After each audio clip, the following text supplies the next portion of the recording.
देखिए, आप लोग यहाँ पे जो अर्जी लगाने आ रहे हो, लेकिन क्या है, बजरंग बाबा के सामने अर्जी लगाते हैं तो क्या कहते हैं, अर्जी हमारी मर्जी उनकी। तो मर्जी बजरंग बाबा की है। अब आप किस तरह से अर्जी लगा रहे हो, क्या कर रहे हो, वो आपकी जिम्मेदारी है। अर्जी लगानी है तो सामने से लगानी है, और अर्जी भी लगाओगे तो अपना नाम और गोत्र दोनों लेके आपको अर्जी लगानी है। बिना नाम गोत्र से जब बजरंग बाबा के यहाँ अर्जी लग जाएगी, आपका गोला स्वीकार हो जाएगा, तभी आपकी मनोकामना पूरी होगी। तो आपको 3 अर्जी लगानी है, और तीनों अर्जी में अपना नाम, गोत्र और जो आपकी मनोकामना है वो बजरंग बाबा से आपको प्रार्थना करनी है, तभी आपकी अर्जी पूरी होगी। कोई भैया को एक अर्जी में ही फायदा पड़ जाता है, फिर दोबारा वो अर्जी लगाने नहीं आता है, तो भैया वो आपकी जिम्मेदारी है। मैं तो कहता हूँ, ये थोड़ी कहता हूँ कि आप अर्जी लगा रहे हो, लेकिन ये थोड़ी है हमारी कोई जिम्मेदारी नहीं है। जिम्मेदारी आपकी है, आप किस भाव से लगा रहे हो, क्या कर रहे हो, तभी आपको जल्द से आराम मिलेगा। क्योंकि महाराज जी आराम देने वाले नहीं है, आराम देने वाले बजरंग बाबा। इसलिए आप जो भी बजरंग बाबा के सामने अर्जी लगाओगे तो अपने भाव से लगाओगे। कोई ये कहता है कि महाराज जी देखो भैया, आपकी जिस उद्देश्य से अर्जी होगी, जिस भाव से अर्जी होगी, तभी आपकी पूरी होगी। महाराज जी करने वाले नहीं है। करने वाला कौन है? बजरंग बाबा है। और ये बताओ, बजरंग बाबा के सामने अर्जी लगा रहे हो और सबको अपने आप ही फायदा पड़ रहा है। बताओ कितने लोगों को फायदा पड़ा हुआ है, वो ऊपर के लिए हाथ करें। इसमें भी ये पूछ रहे हैं कि इसमें दारू पीने वाले कितने हैं, वो ऊपर हाथ करो। सिर्फ दारू वाले करना, दारू वाले कितने? क्योंकि दारू वालों की ज्यादा संख्या, दारू वाले हाथ ऊपर करने में कोई बुराई की बात नहीं। अरे भैया, बजरंग बाबा के सामने कोई बुराई की बात नहीं है। औंधे होके गिर बैठती हो, वही तो अच्छी बात तो ये है कि यहाँ पे बजरंग बाबा के सामने हाथ कर दो। चलो ठीक है, जैसे आपको दारू छोड़ी है आपने, चलो ऐसा है कि दारू छोड़ने वाले हो के नहीं, तुझे बताओ सबकी शराब छूट जाए, अच्छी बात है कि बुरी बात है? अच्छी बात है कि बुरी बात है? अच्छी बात है। तो ये बताओ, शराब छूट जाएगी तो अच्छी तो बात है। लेकिन कुछ लोग क्या है कि महाराज जी की उल्टी सीधी बातों के पीछे पड़े हुए कि कैसे भी करके किसी की दारू छूट नहीं पावे, किसी को आराम मिल नहीं पावे। तो उसके लिए तरह तरह की बातों में लोग बात तरह तरह की बातें कर रहे हैं कि महाराज जी दारू क्यों छुटा रहे हैं, ऐसा क्यों कर रहे हैं, ये चीज क्यों कर रहे हैं, ये चीज क्यों कर रहे हैं। तरह तरह की यहाँ से वीडियो बना के ले जाते हो, अलग अलग उनकी वीडियो को काट काट के अलग अलग वीडियो बना के डाल देते। ऐसा करने से क्या होगा? अगर हम तो ये कहते जो भी हो हकीकत होनी चाहिए। और भैया जो भी है बजरंग बाबा का जल है, और बजरंग बाबा के जल है, और जल को भाव से पियोगे तो आपको आराम मिलेगा। और इसी जल को अगर दवाई कह के पियोगे तो आराम। दवाई किसके यहाँ मिलेगी आपको? डॉक्टर के यहाँ। हम मना नहीं करते, आपको डॉक्टर के यहाँ जाना है, डॉक्टर से दवाई लेनी है। जब आपको डॉक्टर से फायदा नहीं पड़े तब आप बजरंग बाबा के दरबार में आइए। जब आप सब जगह पे हताश हो जाओ कि भैया अब हमारे को कहीं से फायदा नहीं पड़ रहा, हमने इतनी दवाई खा ली, तब आपको बजरंग बाबा के दरबार में आना है और बजरंग बाबा से आके अपनी प्रार्थना करनी है। और बजरंग बाबा के सामने आप अगर सच्चे मन से शांति पूर्वक एक एक करके अर्जी लगाओगे तो सबकी अर्जी मंजूर होगी। एक और हमारे पास समस्या आई थी, उसको भी अभी हम पूछ रहे हैं कि ये बताओ यहाँ पर किसने पैसे दिए हैं? यहाँ पर कोई ये कहता है उसमें डालना है कि महाराज जी 400 रुपए ले रहे हैं। बताओ किसी ने 400 दिए क्या? अभी तक दिए हो तो वो बोले इसमें से। किसी ने 250 रुपए दिए इसमें से। तो ये तरह तरह की अफवाह क्यों निकाल रहे? ये बताओ, किसी ने जो भी आप दे रहे हो अन्य क्षेत्र के लिए दे रहे हो, और ये बताओ उसमें ले रहे हैं कि महाराज जी 400 रुपए ले रहे, महाराज जी 250 रुपए ले रहे, किसी ने दिए हुए तो सत्य करके वो अपना हाथ ऊपर कर दे। बैरंग बाबा के दरबार में बैठे तो फिर ऐसी अफवाह क्यों उड़ रही है? क्योंकि हम तो निस्वार्थ होकर चल रहे हैं, पर लेकिन जो जिन्होंने ये गलत अफवाह उड़ा रहे हैं कि महाराज जी 400 रुपया ले रहे हैं, महाराज जी 250 रुपया ले रहे, किसने दे दिया? वो एक हाथ अपना नाम तो आके हमें बताया कि दे दिए उसे। तो ऐसी ये अफवाह उड़ा के क्या मतलब निकल रहा है? कोई ये कह रहा है कि महाराज जी ने जगह ले ली है और महाराज जी ने इतने रुपए की जगह ले ली है। अरे भैया, महाराज जी की जेब में तो 1 रुपया नहीं है, कहां से ले लेंगे? जगह भी ली है तो किसी से कच मांग रहे हैं, किसी से दे देगा तो जगह ली जाएगी। और फिर महाराज जी अगर जगह भी ले ले तो कोई उसमें होटल तो नहीं बनवा रहे, अपने लिए रहने के लिए तो नहीं बना, मंदिर ही तो बनवा रहे। मंदिर का किसका होता है? सबका होता है, महाराज जी का नहीं होता है। तो बताओ, उसमें मंदिर बनवा रहे हैं, कोई जो तो नहीं बनवा रहे कि कोई तो होटल खोल रहे हो, क्या कोई फैक्ट्री खोल रहे हो तो अलग बात हो।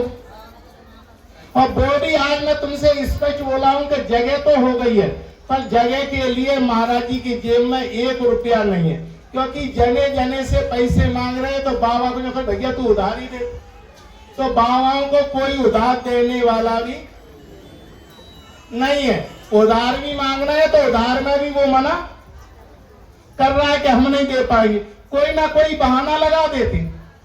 फिर हमने कही चलो भैया कैसे भी करके लिव जाए, जगह तो लिव जाए, पर लेकिन हम कैसे भी करके कर्ज तो पटाएंगे और जनता का भला करेंगे, कुछ भी करेंगे। उसके लिए कैसे भी किसी एक भैया ने मेरे से बोली कि महाराज जी आप इतना परेशान मत होइए, मैं अपनी नौकरी पर लोन निकाल लूंगा, मैं आपको कुछ ना कुछ व्यवस्था कर दूंगा। मैं उसका नाम भी नहीं ले रहा हूं, पर मैं इतने जो अफवाह उड़ रही हैं, अफवाहों को उड़ा रहे हैं, तो भैया ये गलत उड़ा रहे हैं कि क्या? गलत से क्या मतलब? ये बताओ, मंदिर बनवाना गलत हो तो भैया मैं मंदिर नहीं बनवाऊंगा। आप लोग सब एक बार बोल दो कि महाराज जी मंदिर मत बनवाओ। बताओ, मंदिर बनना चाहिए कि नहीं बनना चाहिए? ऊपर हाथ करके बताओ। मंदिर बनना चाहिए। तो मंदिर के लिए हमारा मेन उद्देश्य यही है कि हम किसी से पैसे नहीं मांगेंगे, ना किसी से वो मांगेंगे। जो भी दान आ जाएगा, दान का अधिकारी होते हैं, लेकिन मांगने के अधिकारी बिल्कुल नहीं होते हैं। और गलत गलत अफवाह उड़ा के गलत वीडियो बना के उस पर डाल देती है कि ऐसी वीडियो डाल रहे हैं, वो डाल रहे हैं, ये डाल रहे हैं। भैया इसका भी आप अगर यहाँ पे अर्जी लगा के आते हो तो अपनी पर्ची को पूरी भर के जाओ, ताकि हमें पता तो पड़े। अगर आपने अर्जी लगाई है तो उसका पता तो पड़े कि अर्जी लगाई है, कोई वैसे ही आया और वैसे ही अफवाह उड़ा। तो ये गलत होती है कि किसी का भला हो रहा है उसको भी भला मत होने, उसके भी भले होने में रोक लगा रहे कि उसका भी भला नहीं होने दो। आज देख लो कि अगर सिलेंडर की व्यवस्था नहीं है तो मैंने कहीं से भी एक घर से सिलेंडर मांग के लिया, उसने नंबर लगाया और भट्टी पर भोजन बना रहे। कल ही मैंने पेमेंट किया है हलवाई का, अभी वो कागज रखे हुए हैं, बताना उन कागजों। अब बताओ, इतना पेमेंट जो कल हलवाई का पेमेंट किया हुआ है इसमें रखे हुए हैं दोनों। इनको पर्चों को आप पढ़ सकते हो, इनका हलवाइयों को जो पर्चा हुआ है कि नहीं, उसमें हो रहा है अपना जो पढ़ने के लिए। देखो, एक है अपना 27,335 का, एक है 12,150 का। तो बताओ, जो इतना मैं उसको दे चुका पसारी को, फिर मेरे को हलवाई को भी देना, फिर मेरे को सिलेंडर को भी देना, फिर यहाँ पर कोई भी और है उनको भी देना। तो ये बताओ कि महाराज जी पर पैसा कहां से आ जाए, क्योंकि भंडारे की व्यवस्था कर नहीं पा रहे, तो और व्यवस्थाओं को मैं कहां से कर दूंगा। फिर भी लोग बात तरह तरह की महाराज जी ने और ये चीज वो चीज। अरे भैया, कौन सी चीज है मेरे पास? खाने के लिए भोजन नहीं है, उड़ाने पैर फिर रही, पहनने के लिए वस्त्र नहीं है, 12 महीने यही कपड़ा को रहती है पहन के, और स्वयं तपते हैं, तुमको लाभ दे रहे हैं, फिर भी कहते हैं कि महाराज जी घर पे चले गए। अरे भैया, घर पे चले गए तो क्या है, संत तो कहीं पर भी जा सकता है। घर पे जाने में ये थोड़ी है कि घर पे चले गए। इसका मतलब ये रहता है कि ये नहीं होना चाहिए टाई बेल्ट वाला भी संत हो सकता है, एक पीले कपड़े वाला भी संत नहीं हो सकता। अरे त्याग तो उसको कहती है जब तुम्हारे सामने हलवा रखा रहे और तुम कहो के हलवा को खाओ नहीं, तुम जो कहो हलवा तुम्हारे सामने नहीं है, महाराज जी मैं हलवा नहीं खाता। जब सामने होते हुए हलवा नहीं खाओ तो वो संत है। जब सामने रखी हुई चीजों को छोड़ दो तो वो संत होता है। अगर आपने वैसे ही चीजों को भैया ये कहो कि शादी हुई नहीं और तुम कहो ब्रह्मचारी, अरे भैया शादी होके ब्रह्मचारी रह के बताओ उसको ब्रह्मचारी कहते।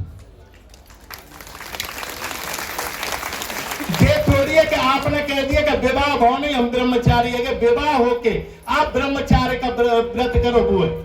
अभी भी अपन कहीं पर भी जाते हैं, कोई परिस्थिति में जाते हैं तो शाम को एक टाइम भोजन अपने हाथ से बना के खाते हैं, वो भी कैसा जल में उगाल लिया, बन गया तो ठीक है, नहीं बना तो ठीक। गाय की सेवा स्वयं करते तो जो कहते दो इतने ऊंचे महाराज जी गैया को गोबर डाल। अरे भैया संत का कर्तव्य होता है कि सुबह जग के पहले उसे गौ सेवा करनी चाहिए, फिर उसे भगवत सेवा करनी चाहिए, फिर उसे संत सेवा करनी। वो तो संत है। और जो गौ की सेवा नहीं करता है और डायरेक्ट अगर ठाकुर जी की सेवा करता है तो वो संत नहीं है। मुझे शर्म नहीं है, मैं तो स्वयं गाय का गोबर जब तक नहीं डाल लूंगा, गाय की सानी नहीं कर लूंगा तो एक गिलास दूध कभी ले नहीं सकता। क्योंकि जब हमने गाय की सेवा ही नहीं की तो हम दूध के अधिकारी क्या के? उसकी सेवा कर लेंगे तब दूध की अधिकारी है।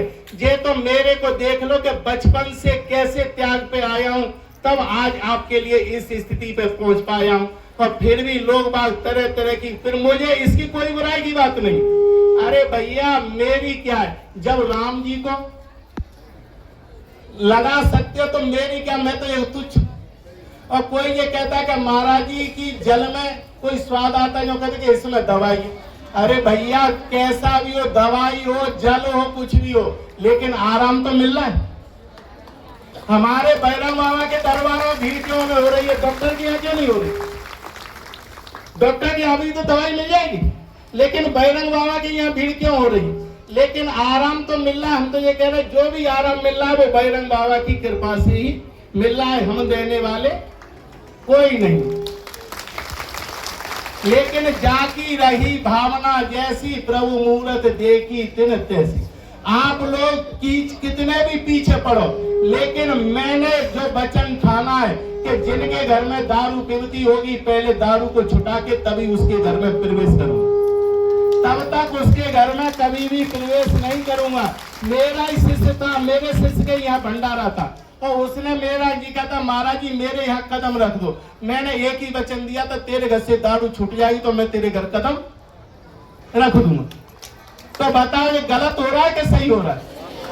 इसीलिए हमने आगे, आप हमारे पीछे पड़ो, हम आगे एक दारू छोड़ो शराब छोड़ो यात्रा भी निकालेंगे, अपने गुरुजी तक जाएंगे वृंदावन में। और इसके लिए आज ही हमने फैसला कर दिया कि अभी हम अनुमति लेके निकालेंगे, शांति पूर्वक निकालेंगे, लेकिन हमारी यात्रा शराब छोड़ो यात्रा चाहे सरकार सुने चाहे नहीं सुने, लेकिन हम बांके बिहारी को जरूर सुनाएंगे कि इस दारू को छोड़ो।